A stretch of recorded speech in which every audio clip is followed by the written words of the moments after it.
welcome everyone. Thank you so much for joining us. Thank you for taking time out of your day to join our June virtual user group.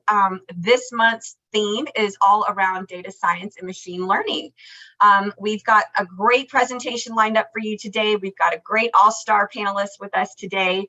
As you can see on the line, we have Aiden Ellesmere with us. We have Karishma Kahaj. And I'm so sorry, Karishma, I did just butcher that after we just talked about it. We also have Joanne Gretzinger on the line as well. Many of you know her. And then Angie is on the line also. I know a lot of you guys are familiar. Loves to be with us during these webinars. So she is on the line too today to help with questions. Just as a reminder, the session is being recorded. So we will send the recording out to you after the event is over. You will also be able to find it on our ibi.com website under the resource section, and it will also be posted on our new YouTube channel. So many places that you guys will have access to it. If you have any questions for our presenters today, please utilize the Q&A feature at the bottom of your screen. We will be monitoring the Q&A throughout the whole presentation, and Aiden and Karishma will be taking your questions live. Again, we also have Joanne and Angie on the line to help with questions as well. So please submit those at any point throughout the time that our presenters are showing their presentations. With that, we're going to get started. I have a couple of slides to share with you guys as usual, just to remind you guys about some customer resources that are available. So we'll dive in here. Again, we are here today to talk about data science and machine learning. So we've already introduced our presenters with you guys today. And for those of you, if you still have not heard, if this is still new news to you, IBI is back. We are a business unit of our parent company, Cloud Software Group. So our brand and everything that made IBI of what it is in the past is back. Our products, our solutions, all of that fun stuff is back and being deployed and being promoted, and it is back to serve you and your solutions and your organization. So if you haven't heard about this, we're happy to get you in touch with any of your account execs, or if you need someone to, kind of walk you through a little bit more about what this means, we're happy to do that. Let us know. But the brand is back. And speaking of the brand being back, our website is back. So ibi.com is now your place to go. Going forward, everything IBI related will be posted to the ibi.com website. We are no longer utilizing tibco.com. You will not find any new updates or products, solutions, events, webinars, anything like that will no longer be posted on tibco.com. So on ibi.com, you can find all of our customer stories. You can find all of our products, our solutions, our data sheets. Right under the resource section, as I mentioned at the beginning, you can find all of the on-demand user groups, the Focus Fridays with the Walters and Mark, as well as any other recordings or webinars that we've put together. Those will all be under the resource section. Under the events section, you will find all the upcoming events. So whether we have virtual user groups, in-person user groups, the Focus Fridays with Walter and Mark, any future webinars, any future conferences, all of those kind of events will be posted under the events section. You can still also access support. It is at the bottom of the page. You'll have to scroll to the bottom, but you can access our support site through there. Where you can submit your tickets to support and still get the same, help that you guys are used to getting. And then what's still coming? We are working to evolve the website. We have more stuff coming actually very, very soon. We're in final stages of approvals to get more product documentation posted. We will have education and training coming to the website very, very soon, as well as linking to our community.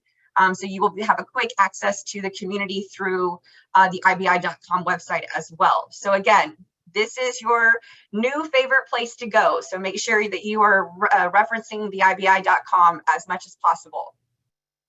As I mentioned, under the event section, this is where you will find all the upcoming events. I apologize, this is an old screenshot. We're kind of slowed down a little bit through the summer. We do have a July Focus Friday, and then of course we will have some virtuals for July around the July theme. We do, for those of you who are on the line who are in the Detroit area, Next week, on the 28th, we will be in Detroit. We will be in Dearborn for an in-person user group at the Henry Hotel. So if you are in the Detroit area, we'd love to have you. You can register out on the events page. We're love for you to sign up and attend the in-person Detroit user group. So hope to see you there. And then, as I mentioned, community. So everything I just said about IBI.com, the one thing is that we are still on the TIBCO community. We will be on the TIBCO community for the foreseeable future. Hopefully later on down the road, we can branch off and have another my IBI type of platform. But for now, we are with the TIBCO community. We have our own portal though. You can go in, it's been renamed IBI now. So you go into the IBI portal and there you will find all IBI related knowledge and product and support in our services. So it's kind of your own little personal portal. If you are not a member of the community, it's very easy just to go out there and register. If you were a part of My IBI, you would use your old login from the My IBI, and that will allow you to log into TIBCO community. If you were not a member of My IBI, you would just create a new profile. So these links, when you receive this presentation, you'll have these links available so that you can go out and join community. As I mentioned about community, again, we have this allows you to have the WebFOCUS and iWay knowledge and engagement shared by your community members and really cultivate those different discussions. So we have all of those out there where you guys can be involved and talk with other members of the community.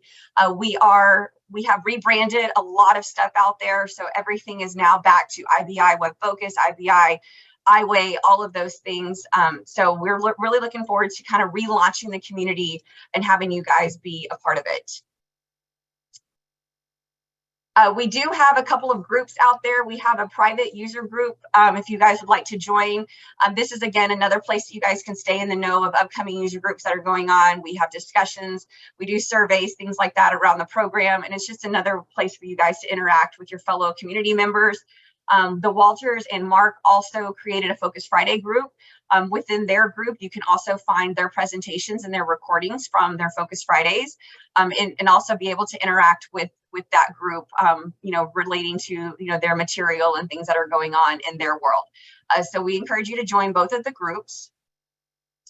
And then our social, a lot of you guys already subscribe and follow us on our social channels, and thank you so much for that.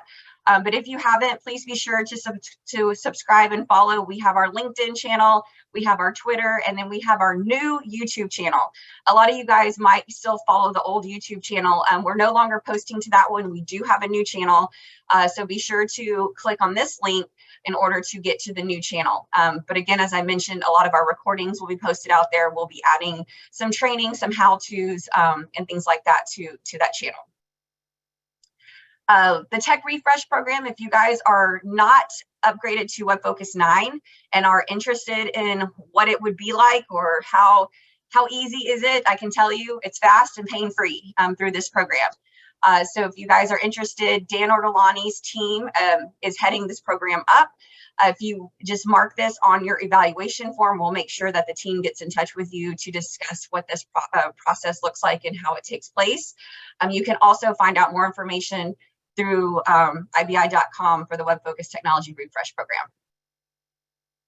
And then last but not least, as I mentioned, we are getting more training together for you guys right now.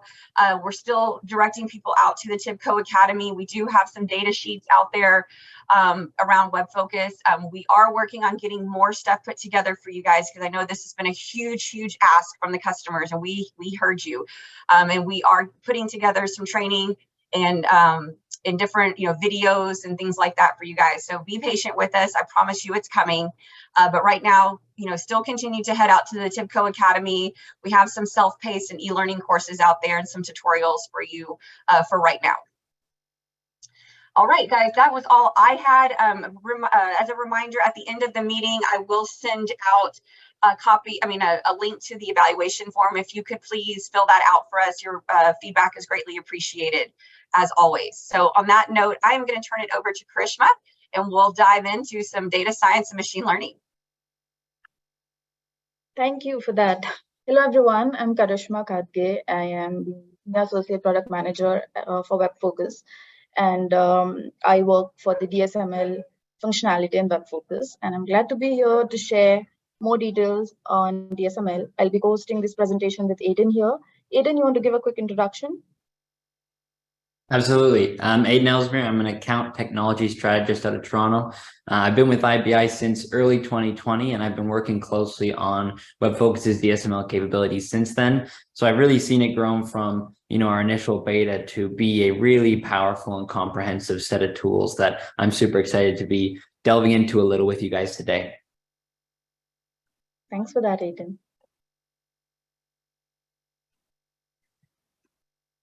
So, starting off, WebFOCUS, data science, and machine learning capabilities in WebFOCUS. We all are aware how data-driven the world has become, and with complex data and the way it's progressing, it's very important that tools like data science and machine learning exist for us to actually uncover those insights in our data, help improve efficiency. And throughout this presentation, we are just going to see how data science and machine learning is important for business intelligence, how WebFOCUS enables us with these capabilities. And to start with that, we're going to touch base on like the 5 Ws of data science and machine learning needs in WebFOCUS.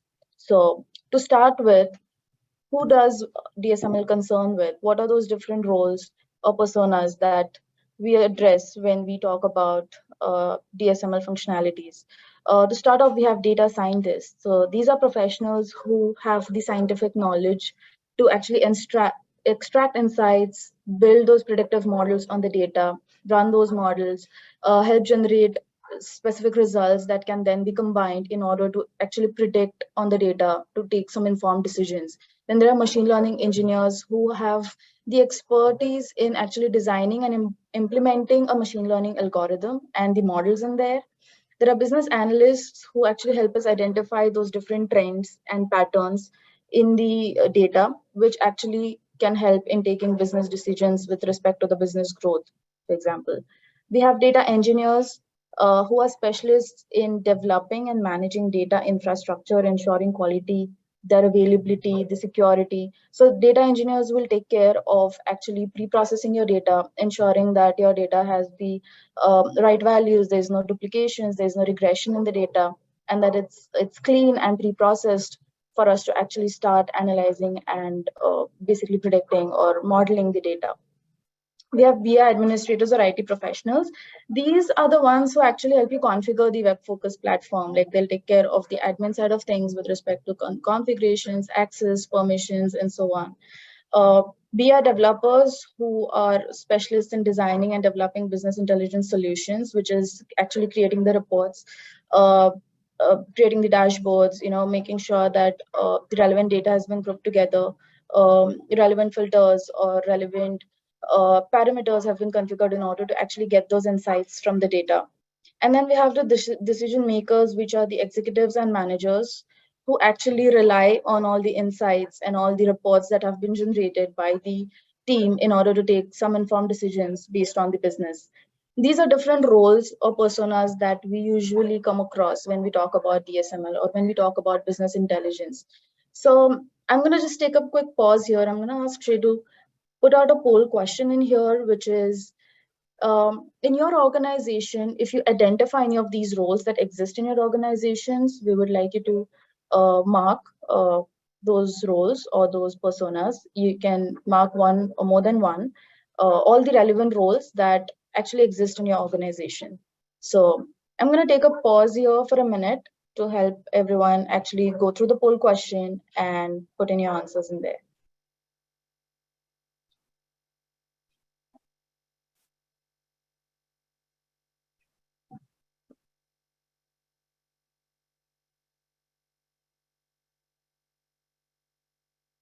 All right. Moving on. What is data science? What is machine learning? When we say data science and machine learning, what exactly are we referring to? Right. So data science is actually a study to extract meaningful insights, patterns, predictions on your data. Different processes that get involved under data science is data exploration, cleaning of the data, visualizing it, interpreting on the data, modeling the data. And machine learning actually falls like a subset of data science, which is there are different algorithms, there are different machine learning functions that help us actually train on the data set and create a model which will actually help us predict on the new data set that we have. So we can actually train based on historic data and predict or get results based on the current data that we have. So that's how the entire combination of data science and machine learning works together in integration. And we normally just say data science and machine learning together, but they have their own definitions, they have their own roles and the different areas in which they focus on. So why include data science and machine learning capabilities in WebFOCUS? So yes, it has an innovation and competitive advantage. They help discover hidden patterns which we may not physically be able to or manually be able to identify in a particular data. They help with fraud detection or risk management because they help you identify trends or they help you identify anomalies in your data. It improves your efficiency. So if there is a repetitive task that we do, which can be automated with the help of DSML and machine learning capabilities, it's going to save on time, it's going to save on cost, and it in turn is going to improve your efficiency. And the predictive analysis, which is like the best outcome you can get out of a data, which is being able to actually predict on the data. So say, for example, I have a data for like past 1 year or so based on buying patterns of customers. I'm able to train and I'm able to predict on the buying patterns of people for the next 3 months. That's going to be a huge insight for a business to actually plan their strategies and target their market in a way that makes them profitable. So predictive analysis is a big advantage with data science and machine learning capabilities. There are different industries where data science and machine learning is useful, not limited to the ones you see on the presentation here, but I would just like to list down a few, like for example, healthcare, identifying patient data for disease patterns, help optimize treatment plans, or in case of manufacturing, it helps you analyze your sensory data to optimize the production process.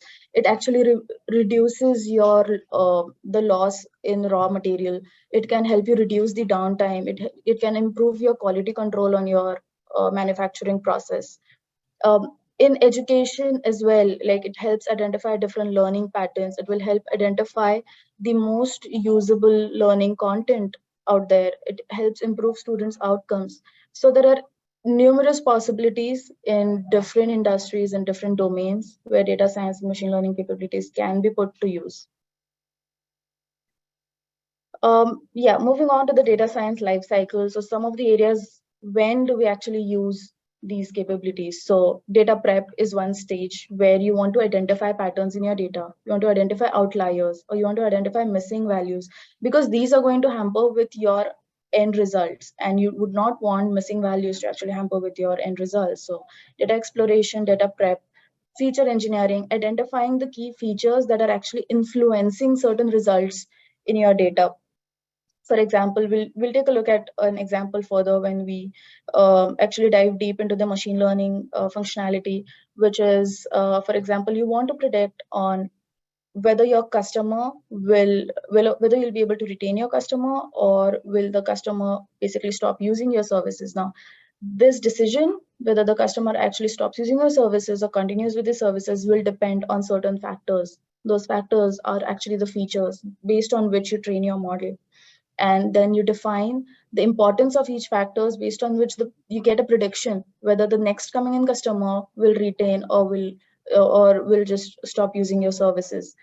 So there are various such fields in which data science can be applied, and through this entire process you can actually benefit from the results. And how do we do it in WebFOCUS? Like, we've seen the definitions, we've seen different industries in which we apply data science, machine learning, but in WebFOCUS, how do we actually apply it? So we have different feature sets in here. To start with is instant insights, which is just on a click of a button, you can actually uncover insights on your data set. based on correlations, based on time understanding. You don't need to have any technical knowledge as such. You just select your data source, and the system, based on these capabilities, generates insights for you. Then we have machine learning functions where you can train your data set on the different machine learning functions that we have available, and run those models on the incoming data to actually get informed decisions to basically predict on the data. Then we have natural language queries, which is you can just ask a question in natural language, very similar to how you can ask your colleague, or in day-to-day life. Just ask a question to the system and it will generate an insight for you.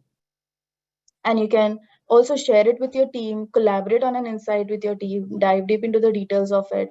And that's how the decision-making process or the insight sharing process becomes more useful with this entire process. So we will be diving deep into each of these features in here, the NLQ, machine learning functions, instant insights, and we'll also be showing in a demo in here. But before that, I'm just going to pause here for a minute to take if there are any other questions the team has, and hand over to Aiden to actually give you an information on how you can get started with using DSML functionalities in WebFOCUS. Thank you so much, Krishma. Looks like we have a couple questions as well. Yeah.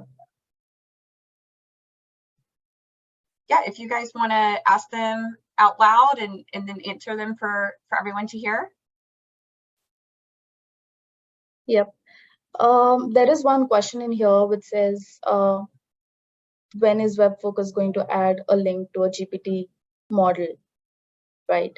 So the natural language capabilities that we have today, we have already started on actually giving you insights, wherein you can just type in a question, it understands your data and gives you an insight.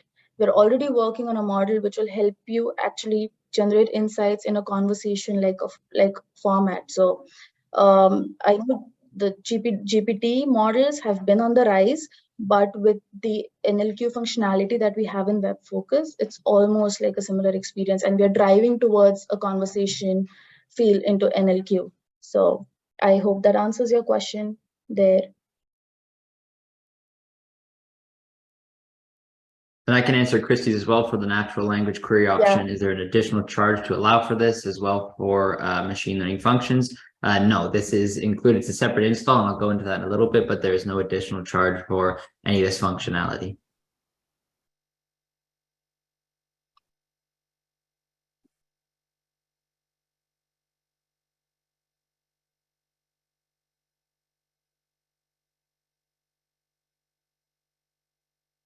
Aiden, any other questions you want to cater to in here?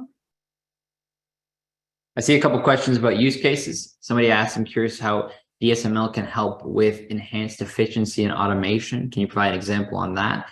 Absolutely. With ML functions and the model training capabilities in that tool, all the existing power of a data flow is sort of automatically incorporated into these models you can train as well. So once I've trained a model, once I've set it up to run against new data, I can schedule that to, let's say, run every morning, run on a certain trigger. And the output from that model doesn't necessarily need to be just for analysis, right? It could be my model's output triggers a downstream alert. It could be my model's output triggers a workflow in another part of WebFOCUS. Anything I can do currently in data flow, I can do with the model as well. And then on top of that, from an operational perspective, something like automation of manufacturing processes with anomaly detection is a big one, right? Figure out on the fly what processes are anomalous and then take action according to that. So things like anomaly detection is a big one in terms of supporting automation, especially in sort of manufacturing verticals, retail and supply chain as well. Another one, guys, which version of WebFOCUS first had DSML? So to take advantage of all the DSML features, we do encourage you to be on 9.0 or later. There is some beta functionality available in 8207.28, but the vast majority is available from WebFOCUS 9.0 and on. What will the tools for model selection and variable selection look like? Are auto ML tools planned? I think they can get more information into this when also Eden shares his business use case, and also when I actually get into the details of the ML functions demo, the feature demo that we have planned. Yeah. And Oscar asks, is this the beginning of WebFOCUS in the AI industry? I hope so. That's our goal, right? Does machine learning ever run away, get out of control? That's a good question as well, right? Is when you're training models that make, I think this is what you're getting at, make decisions, that affect people, that affect business outcomes. It's important for those models to be accountable. It's important to understand where those predictions are coming from. So that's actually something Krishna will show as well, is we've sort of delved into the realm of explainability and included that as functionality on top of ML functions. Once I train a model, I can dive into it and understand how that prediction was created. For example, if somebody's predicted as at risk of churn, why are they at risk of churn? And how can I change the properties of this customer, for example, to no longer label them as churn? So all this accountability, explainability of a model and its predictions is really important with anything that's making decisions on people, on a business. So great question there. Got it. I think, Aiden, we can proceed with your presentation, and we Absolutely. can later again for further questions.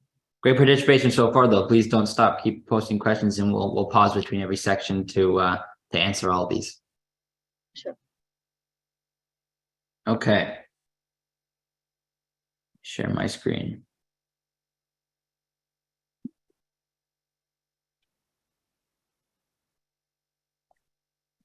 Okie dokie. I know a lot of you are really active in our WebFOCUS community, so you may have heard myself or another solutions engineer present these data science capabilities before. Again, Karishma's got a great presentation after my section here for you all on the features and some great new capabilities coming soon. But what I want to focus on first in this little portion is arguably the most important questions. How do I get started? How does a business analyst like myself really take advantage of these tools? And how can I immediately add value to my organization beyond the sort of general concepts of predictive analytics, natural language, data storytelling, some buzzwords like these, right? How do I concretely see value from these tools? So that was 3 questions, one at a time. The first one, how do I install these tools? How do I get started?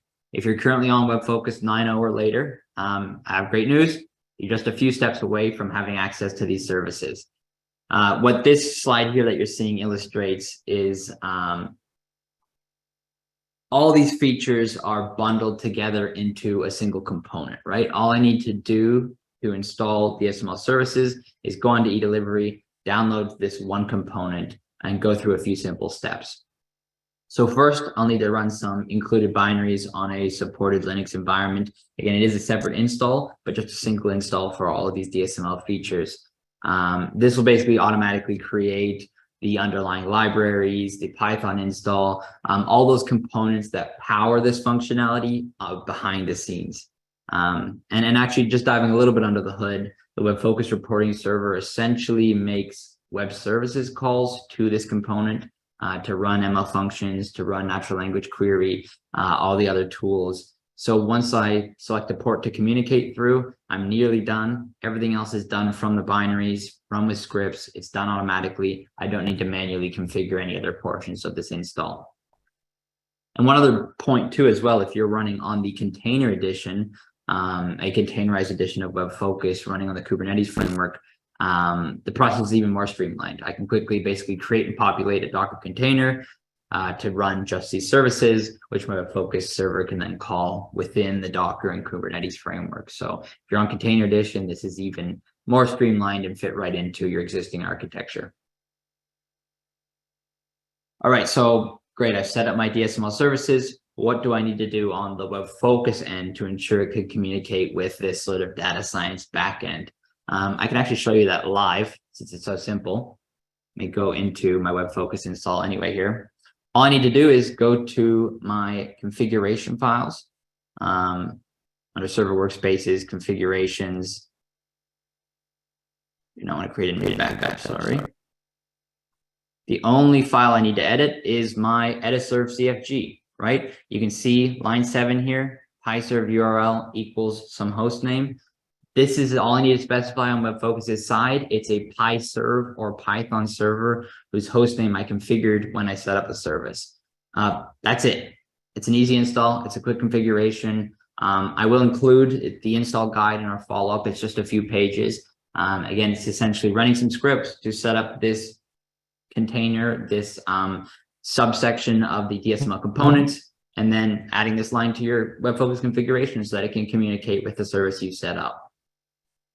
And certainly, you know, if you have any questions about the setup process, feel free to post in the chat, of course. But if you just like a helping hand, please reach out to your account team or to me personally. I'd be more than happy to hop on a 30-minute call with each of you to sort of walk through the installation. But believe me when I say it is an easy setup, and it's just, you know, a few clicks away basically from having access to all these tools. Hop back to my tiny little slideshow here. We've answered the question of how do I get access to these tools, and now I really want to address what, as a business analyst, I get for completing this, right? Well, what you'll find is much more than the core ML functions shown here. Again, that's the ability to train and run models in a data flow. You'll find AI-driven functionality really permeated throughout the tool. When you're in Designer, and Christian touched on this, you'll see a new Insights tab, which will automatically generate sort of exploratory information about correlations, patterns, outliers, trends over time in your data to really help your analysis on the fly. When you want to ask further questions about your data, you'll find that it's able to interpret plain English sentences, right, or natural language, and convert those into standard queries against your data. When you merge data sets in the flow, you'll notice that WebFOCUS is able to identify columns with similar names using fuzzy matching to really aid in combining similar but not perfectly identical metadata. Again, Karishma will go into more detail on each of these components, but the point I wanted to make is that there's no single tool you'll gain access to, but really enhanced functionality as a layer across the WebFOCUS hub that, again, will all be at your fingertips the moment you flick the switch and turn this on. That's my little preamble. I have a little bit of a live demo to show you guys. Really focused on, I've installed it, I've set it all up. Show me point A to B, I've installed these tools. How do I get from that to a dashboard? And again, Karishma has some excellent material on this functionality, but I also wanted to give this quick primer basically again on how easy it is to get started with ML functions. This is the model training capability within WebFOCUS. There's other tools as well that Christian will touch on. Once I've completed that install, we were just discussing. So all these features are behind a single click in the data flow view. That's what I'm in currently in this report in the reporting server, right? That's the same interface you're already using to extract information from data sources, to merge, join, modify, enhance data sets. And that really ties in with the core tenet of WebFOCUS ML functions. They're abstracted as operators in the exact same manner as, you know, a join function, as the SQL select operator right there, right? So you can work with these models using the knowledge you already have of WebFOCUS, of how to operate data flows. And certainly if data flows are a new tool to you, that's a super easy and powerful tool to get into in terms of creating schedule repeatable flows to join data sets, to perform statistical analysis, to run models, train and test them. And now, like we sort of touched on earlier with 9.2, with somebody's excellent question around, Oscar's excellent question around explainability, WebFOCUS has really embraced this field to intuitively demonstrate the impact of each variable a model considers. And this is really critical when a model makes decisions that directly affect people, directly affect business outcomes. And so what are the types of questions you would be able to answer if you were to use these data science capabilities and get started with these today? we've built these models in a way to really maximize our coverage of the most common business intelligence and predictive analytics use cases. So whatever you're thinking of right now, I know we already had some awesome participation, some folks jumping in, but whatever you're thinking of right now, chances are WebFOCUS can answer it, right? And then the important part, take that answer and put it directly into your dashboards, into your reports, into your broader WebFOCUS environment. So I'm just going to give a little, let's say 3 to 5 minute example. Again, we're here in the reporting server in the data flow view, and we can see on the left here, this is the tab I have selected for ML models, for training machine learning models. There's 5 broad categories for these models. Classification, that's the top here, that covers categorical predictions. For example, churn prediction, right? Is the customer at risk of churn or not? As long as I have a data set of churn customers, I can train this model, run it against new customers to really identify churn risk. Regression, that's similar to classification, but for numeric measures. Think of predicting the percentage likelihood a customer would accept an offer, the chance a loan would default, any numeric prediction. And actually, for those in the public sector, I've worked recently with customers on some other use cases like infrastructure monitoring, traffic analysis, even did a forest fire prediction, actually. All that would fall under the category of likely regression, depending on the use case. Clustering, that's splitting my data, for example, let's say customers into separate groups based off features of my data set, but also latent characteristics that might not be apparent to the human eye, to a human looking at this data. Customer segmentation, white space analysis, those are great examples of where clustering would come in handy. Last 2 are pretty self-explanatory: anomaly detection, finding outliers and assigning an anomaly score to each data point. Again, think fraud detection is an easy one, preventative maintenance even, and like we were discussing before, really automating any sort of manufacturing processes, anything like that. And then lastly, time series here, that's predicting a measure. Oh, I don't actually want to run it. I don't have any time series info in this data set, so that's why it's telling me there's nothing there. But anything, predicting a measure into the future, think demand forecasting, even dynamic pricing applications, those are all good examples of time series. Okay, so I'm working just with an example data set here on cardholder account and demographic information from a large bank. I'm just going to run it through a quick example just to show you what this workflow looks like. I'll grab a classification model. It's going to ask me what field I want to make this prediction on. It's automatically detected that the only possible target for binary classification for a categorical binary prediction is this attrition flag field, which is either they're okay or they're at risk. And that's giving me a list of predictors to include that the model will consider for making this prediction. I'm just going to select everything, click apply, and then I'm going to run this flow. And we're already almost done. I mean, all I need to do once this finishes training is save the model and then create a new repeatable flow, reading in the data I want to make predictions on, and then running it against the model, right? Under the hood, it's actually training different models and comparing their accuracy to select the best one for me automatically. And when we do save the model, it is as a master file, right? So it's like any other data source. You can work with it directly in your analysis. Anything you can do with a master file, you can do with the saved model. And they're also, one other important point, designed to be highly scalable, lightweight, really to accommodate the huge volumes of data we know many of our users work with.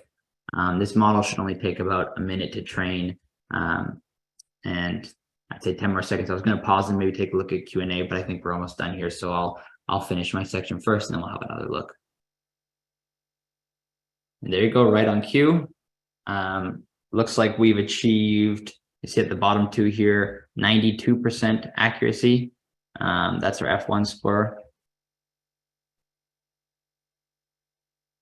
And we can see the very end of this, just a little sample on our training set.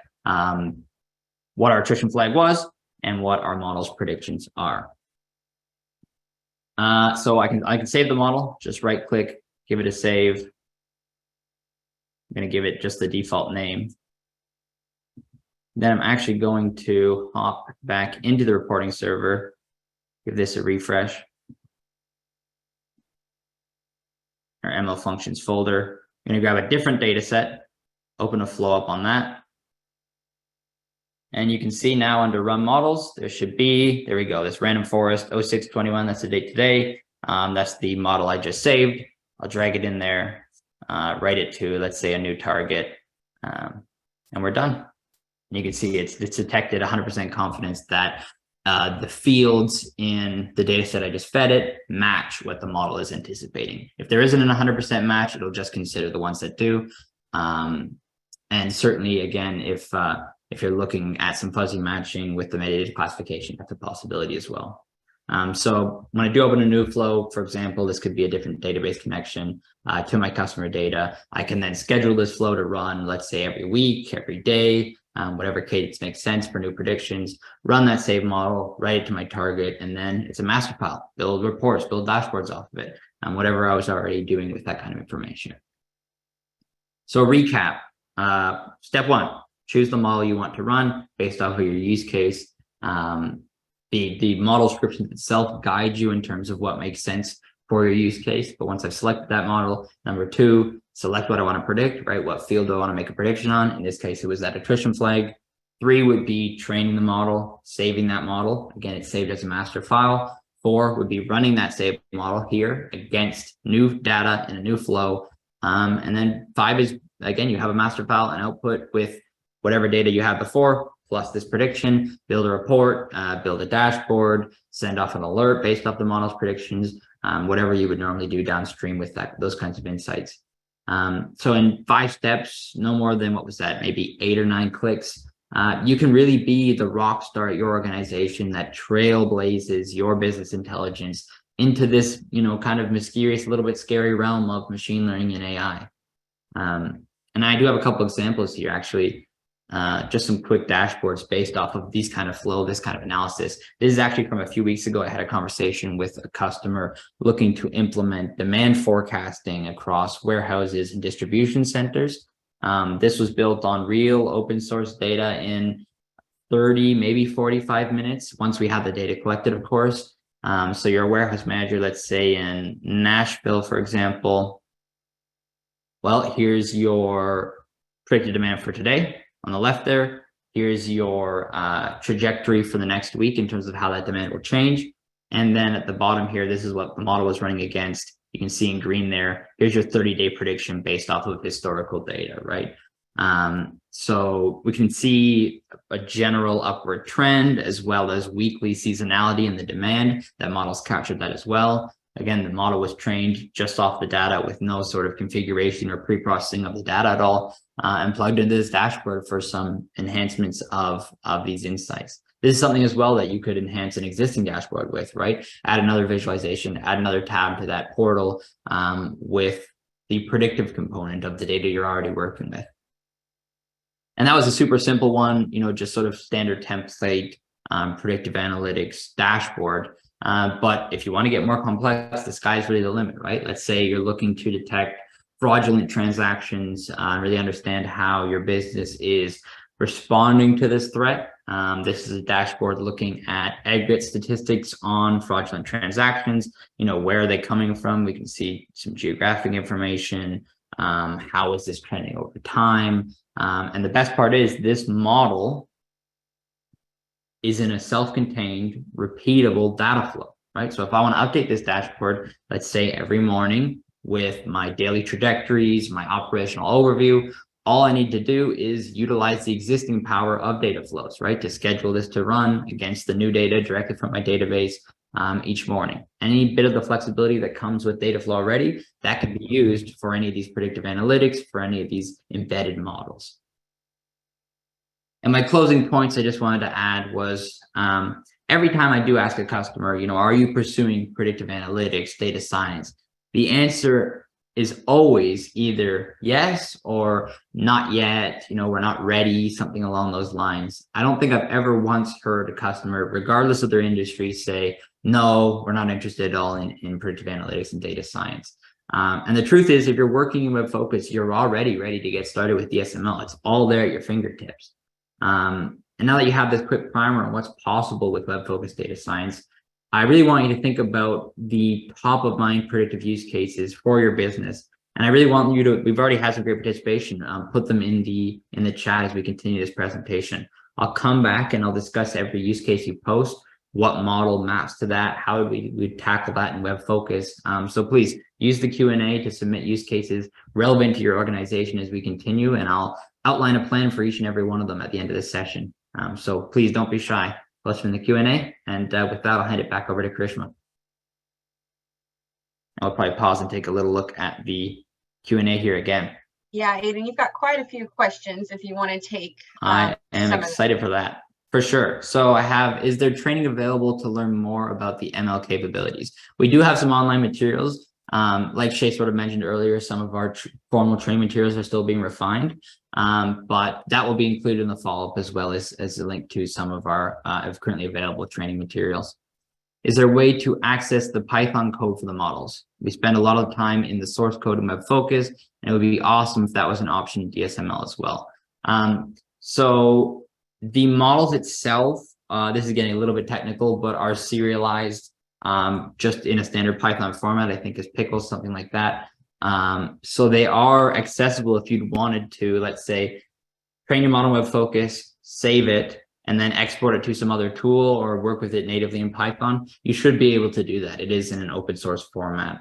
And it's all just, using standard Python libraries. So if you do want to maybe tweak it yourself manually, that's absolutely possible. The other point I'll add with that is if you are looking to either enhance an existing model with custom Python code or train your own models in Python or in R, that's completely available too. WebFOCUS integrates natively with Python and R. That can be done directly in the hub as well. On top of these sort of pre-built ML functions components, you can just make your own in WebFOCUS and R and then run that in WebFOCUS, generate a master file off of it, and build a dashboard off of that result.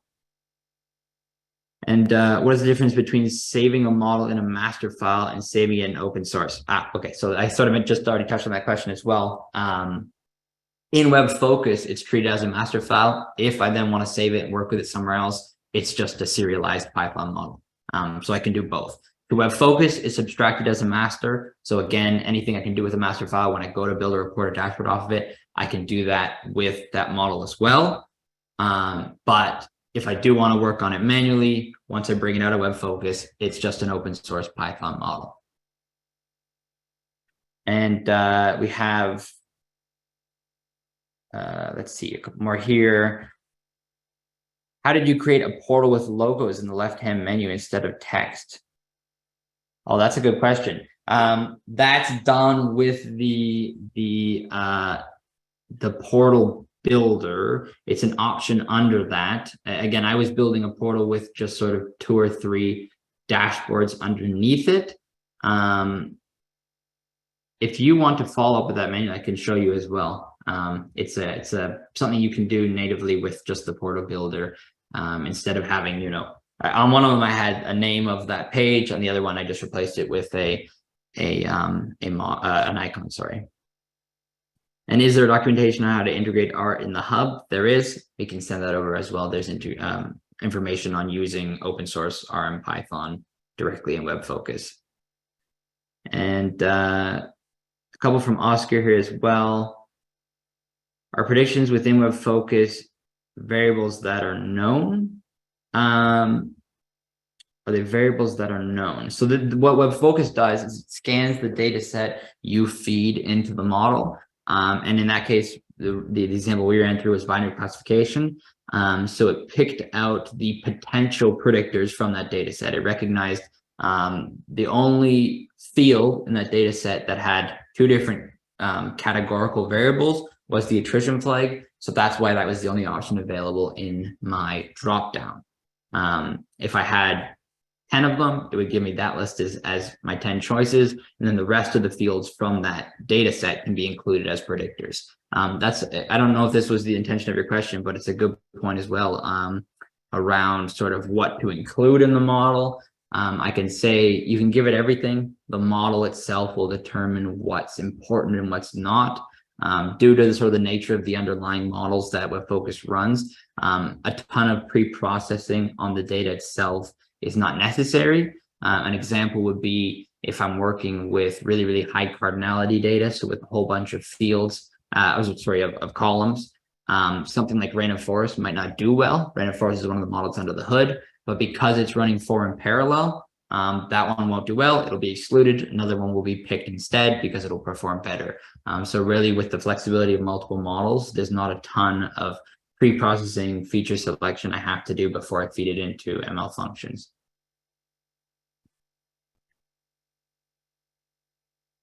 Okay, response there. Okay, I think we're good to continue. So with that, I'll hand it back over to you, Karishma. All right. Cool.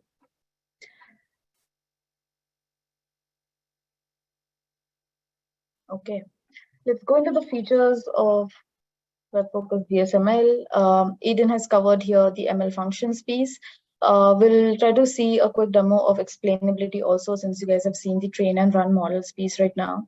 We'll dive deep into NLQ, instant insights, and metadata classification as well. So moving on to NLQ. So like I mentioned, it's a tool wherein you can ask questions to your selected data source in natural language.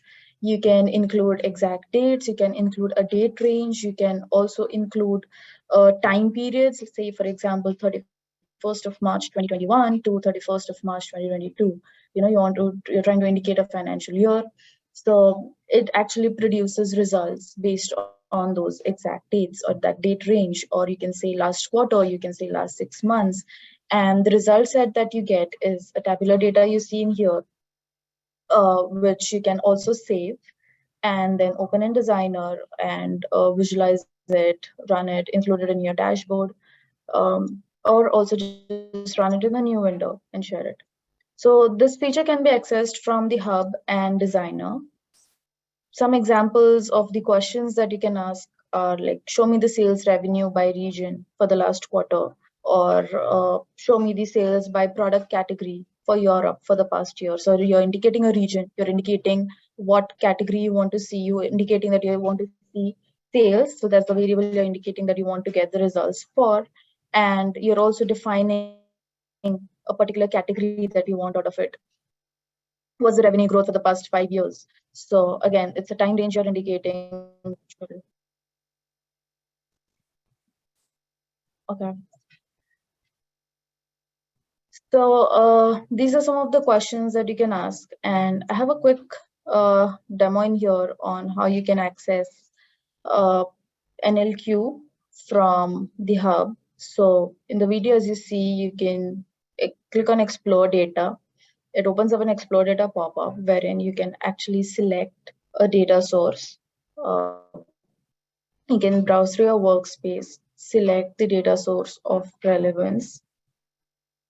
And the moment you do that, you just enter into a place where you can type in your question. So we're going to select the cars data set and ask a question. So what happens if you type in a wrong question? Let's just see. I'm trying to type in a question, like you see, when I'm typing, it gives me suggestions based on the column names that are actually available in the data set. So it's easier for me to identify the fields that I want the results set on. Now, if the question gets missed, it will actually give you suggestions on how you can frame your question to get a better reply. Yeah. So now that's how you get the generated result set based on the question that you have asked. You can refine it further by defining a time range like I'm doing in here. And you get the updated result set, which is for that last month. We have 2 options in here that you can either run this in a new window, or you can just save this into workspaces. So you can browse through the folder that you want, give it a title and save it. And you can later also open this into Designer and update it into a visualization and use it. Moving on, you can also include NLQ or the Explore Data widget in your Designer pages. So you see a page in here. So you can actually import a container named Explore Data onto your canvas. You need to configure it by selecting a data source. A similar process that we followed on Explore Data, but it's a configuration step in here where you just select a data source and you're done. So whenever you run this, you can actually interact with the NLQ widget in runtime.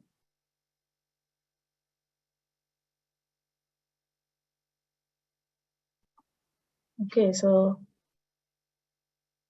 yeah, like you see, I've run this in a new window. Give it a minute to load. Yeah, there we go. So here we see the Explore Data container, and you can use it very similar to how we could use it in the hub. So you can just type in your question in here, and it will give you prompts based on the column names that are available in your data set. You can refine your question accordingly, select the relevant column that you want, and ask a question. If you have missed a query, or if you have typed in an irrelevant question for which insights are not available on your data, it will actually give you a notification which says we cannot find the relevant information in your data. So you can refine your question further, and the column names here will help you refine it. Select the relevant column names that you want to ask your question on, and the moment you do that, you get the result set.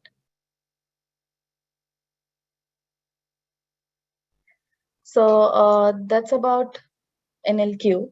Moving on to instant insights. So insights are like automated generation of meaningful and actionable information on your data set.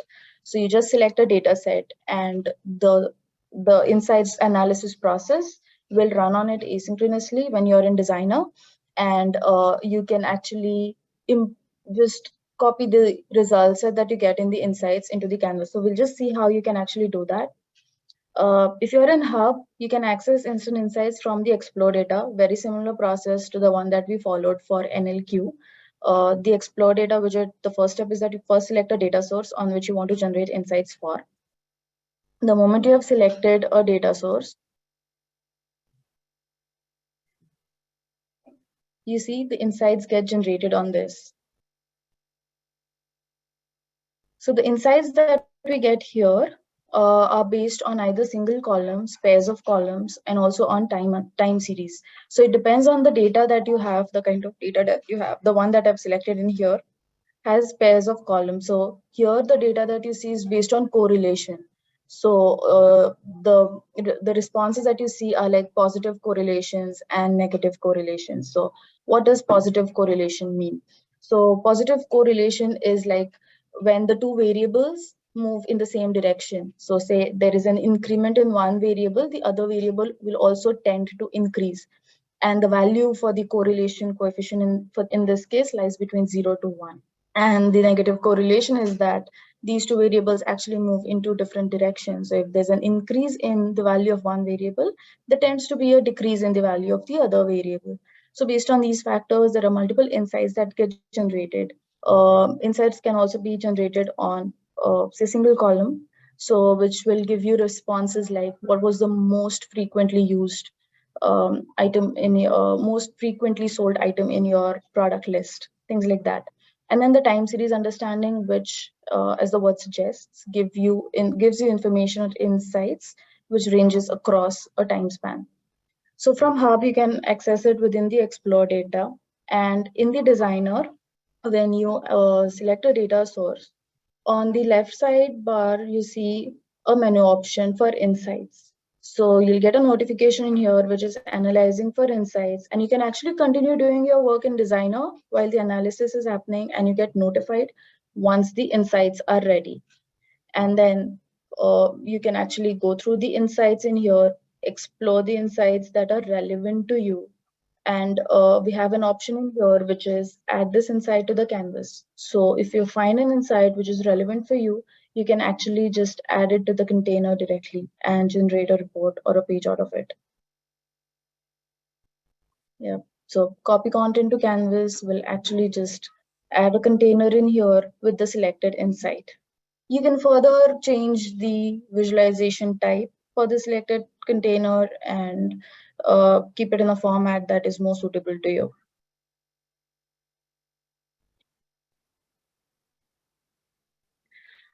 This is just one other example of instant insights and how it can be used in Designer. So in this case, some of the results that we get is like, what is the most frequent values of customer business in a particular region. Down on your data, you just have to click on insights. The system analyzes the data set for you and gives out the relevant insights for you. With the button click of an option to add it to the canvas, you can directly add it to your page, and you can use the different visualization types that we have in here to change or format the chart the way you find it suitable. Okay. Moving on to metadata classification. So metadata is kind of an additional information that's available on any data source, and it's useful because it helps improve the accuracy of identifying information from the data. So I have a quick example in here, which is when you're actually trying to upload a data, how can you view the classification categories that get assigned to your data? You can also change or add a new one. So say, for example, I have a CSV file, which I'm trying to upload. The moment I select the file, what I see in here is a classify button.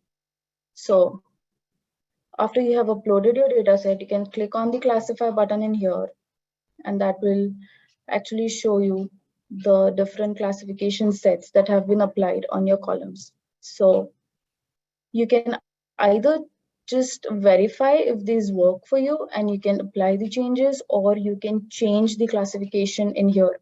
So say loan ID, I don't want it to classify. You can just define a do not classify.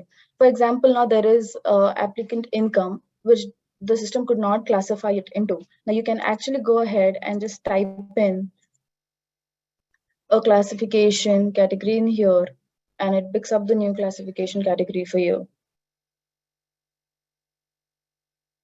Once you're done with all the different classifications that you have added, you can simply click on apply changes, and the classification changes just get applied on your data set.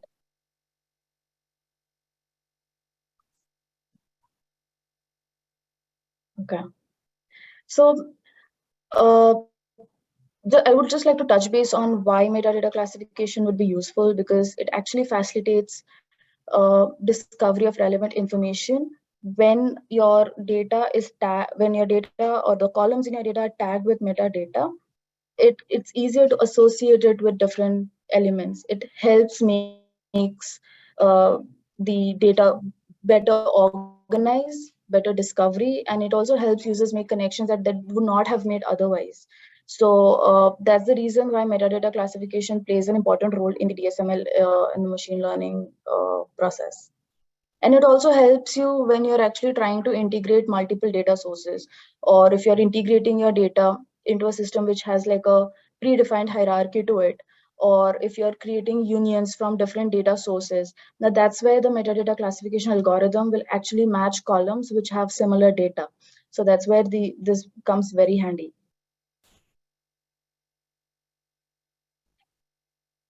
Okay.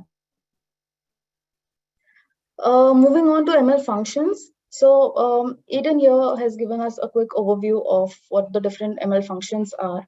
So we have binary classification, which again involves predicting one of the two possible outcomes based on your input data.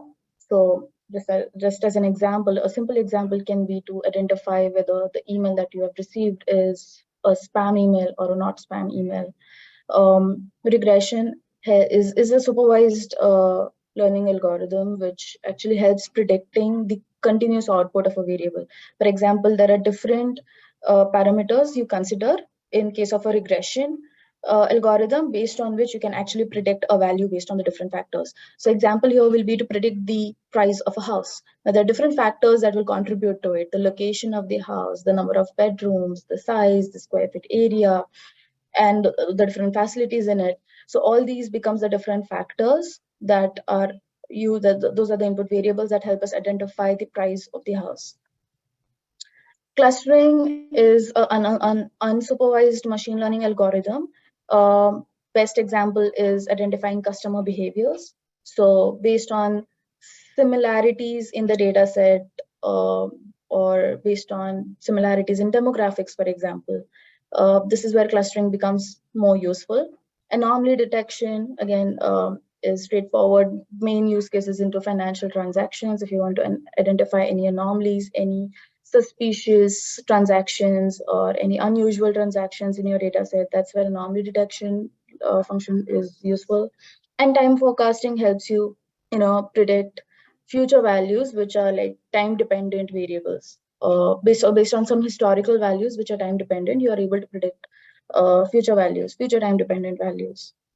The example for this will be to predict the temperature for the next day based on the historical reading of temperatures for the last week or for the last month, or predicting temperatures for different seasons as you go based on the historical data. Okay. So the demo I have in here is going to actually start from the run models piece, and it's kind of in continuity to what Aiden has been showing with respect to training and running models. So yeah. And we'll move on to explainability as well in this demo. So like you see, when you have a data source selected and you're in reporting server, the run models populates all the relevant models that you can actually run for the selected data source. And for your selecting random forest, this icon here indicates that you're trying to run a model on this data source. And the attrition predicted flag values is what you see in here. So the attrition flag, it was the value which is like a binary value. So it has two values. Either the customer will get attrited or will not get. So that's the reason why it got selected as the target in the data source. And based on the predicted values in here, you can actually click on these values and get to the explainability of it. So this will help you understand. Oh, okay, I'm sorry, I just moved on to the next one. Let me play this again. Yeah. Yeah. So the explainability here will actually, I'm going to pause in here for a bit on this particular slide, because let's try to understand what explainability is. It's actually helping you understand why you're getting that predicted value. So we are saying that the model outcome is 0.89. That means the chances that the customer will get treated is 0.89. Now, why is this value so high? This depends on different factors here. What was the total transactional cost? What was the total transaction amount? And the bar graph that you see in here actually is an indication of the importance of each of these factors in defining the attrition rate for that customer. So the result that you get are a set of values between 0 to 1, but explainability will actually give you a clarity on what are those different factors and how each factor actually contributes in predicting that value. I would like to pause in here for a bit and take some questions. We have gone through all the feature sets, and I would also like Shay to put out a poll question, which is, now that you have seen all the different features that we have in WebFOCUS, we would like to know which one of these features you are most likely to use, or you're interested to use, or maybe a feature that you would just want to immediately try out of NLQ, instant insights, machine learning functions. You want to train models or you want to run models, get to the predicted values, understand its explainability. We'd like to know your responses on that.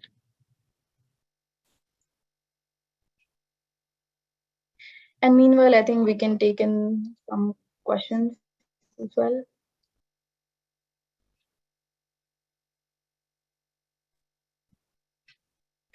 Okay,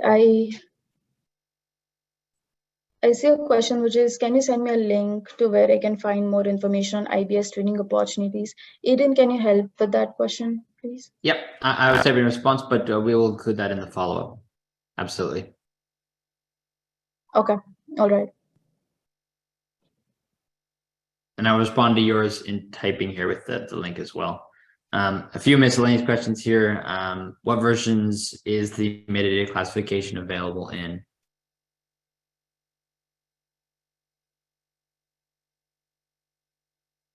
So I can chime in here. I believe we first introduced it in 9.0. We can double check and confirm that and follow up on that. But I believe it was 9.0 that we first introduced it. Yeah, yes, correct. May have lost Karishma. Will the new version of NLQ support previous versions of NLQ? I believe they would be backwards compatible. I mean, the queries themselves would be done. I mean, there wouldn't be saved content that you would be worried about transferring over, I suppose. If you have a clarification of that question, but there shouldn't be any, compatibility issues when you do upgrade to a newer version of WebFOCUS in terms of continuing to use NLQ in the same way you're already using it. So that shouldn't be a problem. Yeah, I agree with that. And just to add, so the releases of the DSML package comes out with the releases of WebFOCUS. So our suggestion is to use the one that comes out with the release of WebFOCUS, whichever that is. But yeah, there shouldn't be any issues overall.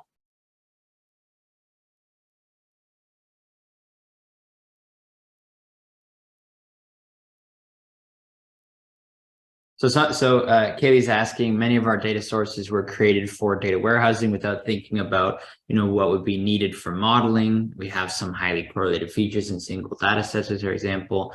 Do you recommend creating cleaner master files to use with DSML features, or would some prep and cleaning in the data flow be enough? So I suppose that depends on which tools you're looking to use. If you're talking about ML functions, then you should be able to do, depending on the complexity of the model, the prerequisite prep in the data flow. But if you're really looking to take advantage of NLQ, for example, the context that NLQ gets for its queries is really based off of the metadata itself.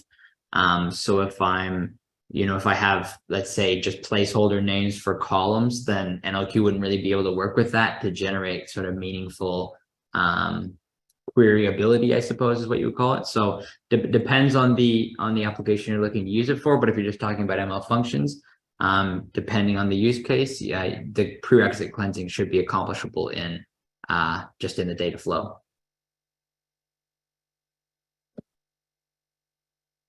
The input for the model was a training set. Is the final model selected based on cross-validation or a training test split? Also, can you view the performance of the candidate models that were considered? So yes to all those questions. Cross-validation is performed under the hood. I didn't show you, but you can actually tweak those parameters. If you do want to get a bit deeper, I can change the number of folds in the cross-validation. I can also change the training test split. I believe the default is 80-20. But that can all be tweaked. I just right click on the model and then go parameters and hyperparameters, and I'm able to tweak each of those fields individually. And then can you view the performance of the candidate models that were considered? Yes, as well. It'll automatically select the best performing model. But I don't know if you remember when I finished training the model, it popped up with bar graphs comparing the F1 score, the precision, the recall, and the accuracy of each model. And I can switch freely between each of those models when I determine, which one I want to actually save and proceed with. So they're all there for me to take a look at. It's not hidden, even though it automatically selects the best one.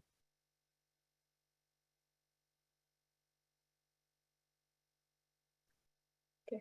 There's one question in here, which is how different NLQ is from SQL. It seems like select star is replaced with show me, or what is it? So yes, the NLQ queries do get translated into SQL expressions, but it's not like it's just a replace. So NLQ runs on the natural language framework. There are different algorithms, different pre-processing of data. There's fuzzy match, there's the NLTK library, there's lemmatization. There are different methods that are applied to actually understand and interpret your natural language and then convert it into an SQL query. So it's not an immediate replacement, but it is actually devised in a way to understand the way you actually talk in day-to-day life to ask a question.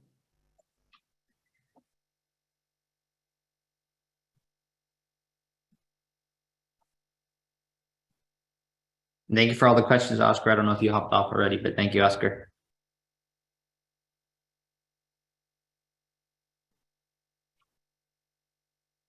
All right. I think we're good to proceed. Aiden, I just have one exciting feature to share with everyone. It's more of an announcement. So, yeah, I will share my screen again.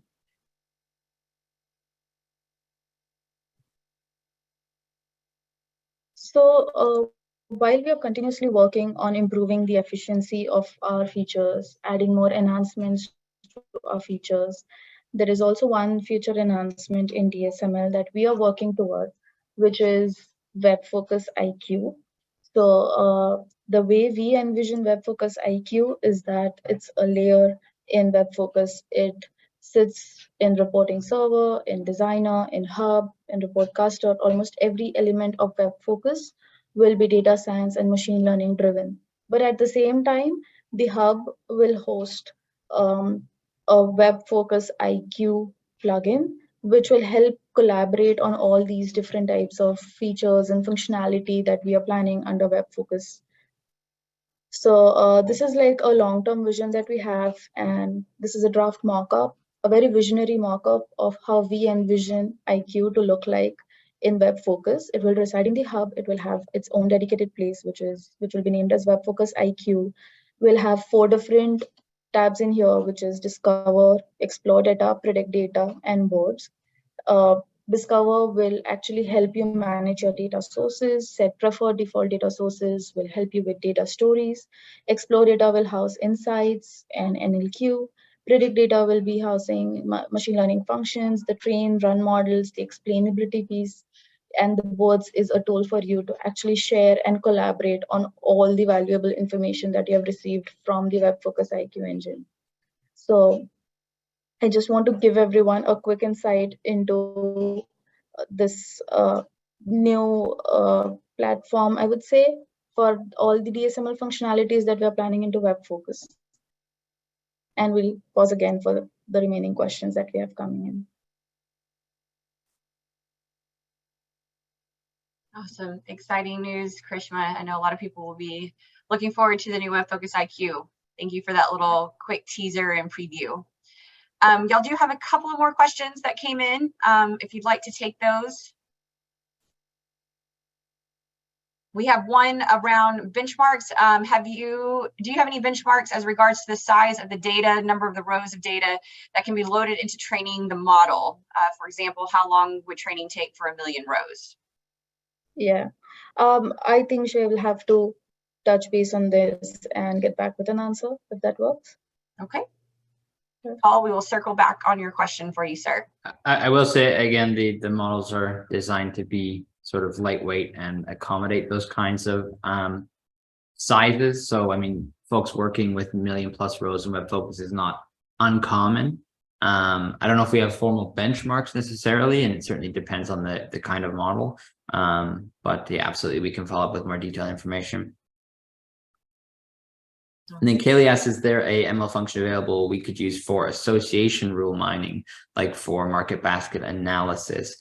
So not natively pre-built, but I will say part of our sort of vision for ML functions is to cover and handle the most common business intelligence related use cases. So we're always looking to expand our library of common useful use cases. So something like association rule mining is an excellent example of what we have on our sort of radar of things to include. Again, something like the advanced time series predictions, that was from customer requests, from that sort of being a missing component that some folks were looking to implement. So all these kinds of suggestions are great in terms of where we expand next in our next included model.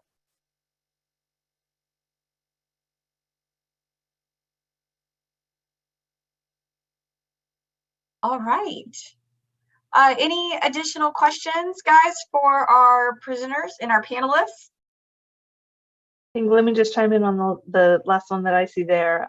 Turning off the field suggestions. I believe that was in the NLQ, where as you're typing, you get the field suggestions that come up.